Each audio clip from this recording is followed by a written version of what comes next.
समुदाय विशेष के युवक शकील शाह इंदौर निवासी ने आदिवासी समाज की लड़की के साथ की छेड़छाड़, पुलिस थाने में दर्ज हुई एफआईआर।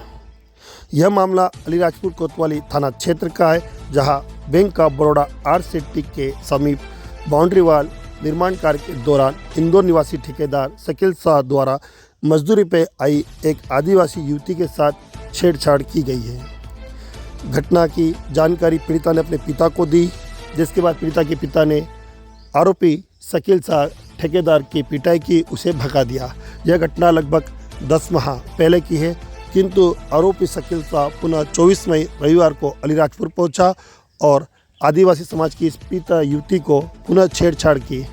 उसके बाद पीड़िता के पिता ने उसे देखा तो वहां से भाग गया, किंतु शनिवार को आरोपी शकील शाह अचानक बस स्टैंड पर बाइक के साथ दिखाई दिया, तो तत्काल पीड़िता के पिता ने पुलिस की सहायता से उसे पकड़कर कोतवाली थाने को सुपुर्द कर एफआईआर दर्ज करवाई है।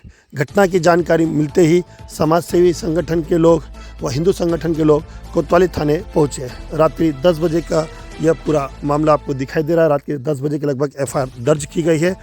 आरोपी शकील शाह ठेकेदार को गिरफ्तार कर लिया गया है। विभिन्न धाराओं में एफआईआर दर्ज कर ली गई है। इस पूरे घटनाक्रम पर थाना कोतवाली के जो टीआई है सोनू सिटल है एवं समाज सेवी नितेश अलावा ने क्या कहा, आप भी सुनिए। नितेश अलावा ने स्पष्ट चेतावनी दी है कि इस प्रकार की घटना को बर्दाश्त नहीं किया जाएगा और पुलिस अन्य राज्य व शहरी क्षेत्र से आए अलीराजपुर में काम करने वालों की सूची तैयार करे। थाना क्षेत्र में निवासरत एक बालिका के द्वारा थाने पर अपने पिता के साथ आकर आरोपी शकील शाह के विरुद्ध छेड़खानी और अश्लील हरकत करने संबंधी रिपोर्ट पंजीबद्ध करवाई गई है, जिस पे पुलिस के द्वारा तत्काल प्रकरण पंजीबद्ध करके विवेचना में लिया गया है। मैडम, ये घटनाक्रम पूरा कहा था, कुछ मजदूरी की बात है? हाँ, जो फरियादी है, जो पीड़िता है, उसके गांव में निर्माण कार्य चल रहा था, जहां पर आरोपी जो है वो ठेकेदार बनकर आया था। जो युवती थी वो भी वहीं पर मजदूरी कर रही थी और मजदूरी के दौरान जो आरोपी है उसके साथ छेड़खानी करता था।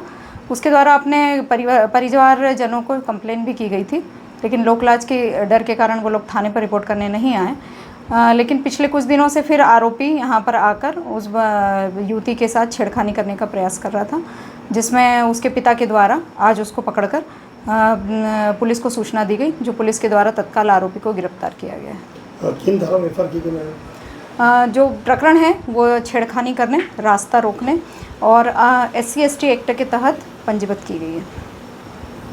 देखिए, अभी रात के 9 बजे हमारे पास फ़ोन आया हमारे स्थानीय सरपंच साहब का, और पता चला कि हमारा जो अलीराजपुर ज़िला मुख्यालय पर नज़दीकी लगा हुआ गांव है ग्राम गड़ात, वहाँ की जो नाबालिग बच्ची है, करीबन अभी 10 दिन पहले ही बालिग हुई, 18 साल हुई है। वो 9वीं कक्षा में पहले पढ़ रही थी और अभी पढ़ना छोड़ा था। चूँकि परिवार की स्थिति ख़राब है, तो हमारे यहाँ अक्सर लड़कियाँ मेहनत मजदूरी करती है।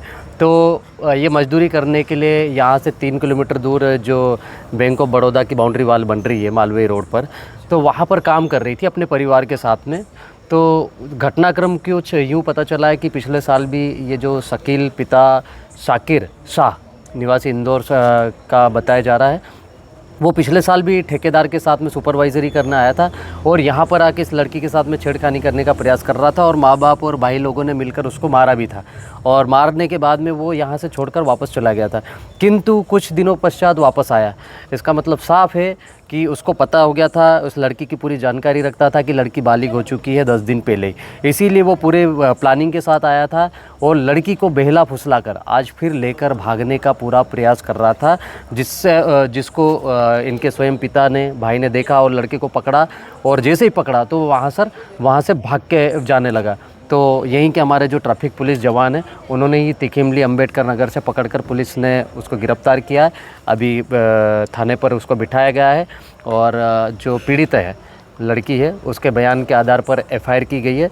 लेकिन सवाल यहाँ पर ये उठता है, जिला प्रशासन को हम लोग पिछली बार भी कई बार ज्ञापनों के माध्यम से भी अवगत करवा चुके हैं कि जिले भर में जितने भी शासकीय गैर शासकीय कार्य होते हैं, चाहे मेहनत मजदूरी को लेकर होते हैं, ठेकेदारी को लेकर होते हैं, बड़े बड़े कार्य होते हैं, वहाँ पर बाहर के यूपी, बिहार, बांग्लादेश, पता नहीं कहाँ के बाहर के लोग आते हैं, ठेका लेते हैं, सुपरवाइजरी करते हैं और अक्सर जिले भर में ज़्यादातर नाबालिग और बालिग लड़कियां भाग जाती है और लापता होती है। जिसकी खोजबीन करना, ढूंढ पाना माँ बाप के लिए बहुत ही मुश्किल काम होता है। और ऐसी स्थिति कई बार बनी है कि लड़कियां वापस परिवार को मतलब परिवार के पास आई नहीं और पता भी नहीं चला कि वो जिंदी भी है कि मर भी गई है। तो हम लोग जिला प्रशासन को बार बार अवगत करवाते आए हैं कि इस प्रकार के जो बाहरी लोग हैं, जो किसी भी धर्म जाति से संबंध रखते हैं, इस प्रकार से अलीराजपुर जैसे आदिवासी बाहुल्य ज़िले में आकर यहाँ की जो अज्ञान जनता है, आदिवासी बहन बेटियाँ हैं, उनकी इज्जत के साथ खिलवाड़ करते हैं, उनको बहलाते हैं, फुसलाते हैं, अपनी पहचान छुपाते हैं, अपना धर्म छुपाते हैं, अपनी जाति छुपाते हैं और उसके साथ में संबंध बनाते हैं, लालच देते हैं और फिर भगा कर ले जाते हैं और उनको अपने हिसाब से रखने का प्रयास करते हैं। तो जिला प्रशासन को ऐसे मामलों को संज्ञान में लेना होगा। जब तक ऐसे कांड ना हो जाए तब तक जागने की बजाय पहले उसको संज्ञान में लेकर, जैसे जिले भर में जितने भी इस प्रकार की गतिविधियां चल रही हो या ठेके चल रहे हो, शासकीय गैर शासकीय कार्य चल रहे हैं, वहाँ के जो रजिस्टर्ड ठेकेदार है या नॉन रजिस्टर्ड ठेकेदार है, उनके सुपरवाइज़रों की भी लिस्ट रखी जाए और उनसे सख्ती से पूछताछ करके इस प्रकार के जो भी गलत लोग हैं उन पर निगरानी रखी जाए और गलत कार्रवाई करने पर उस सुपरवाइज़र के साथ साथ में ठेकेदार को ब्लैक लिस्टेड किया जाए और उसके खिलाफ भी कार्रवाई की जाए।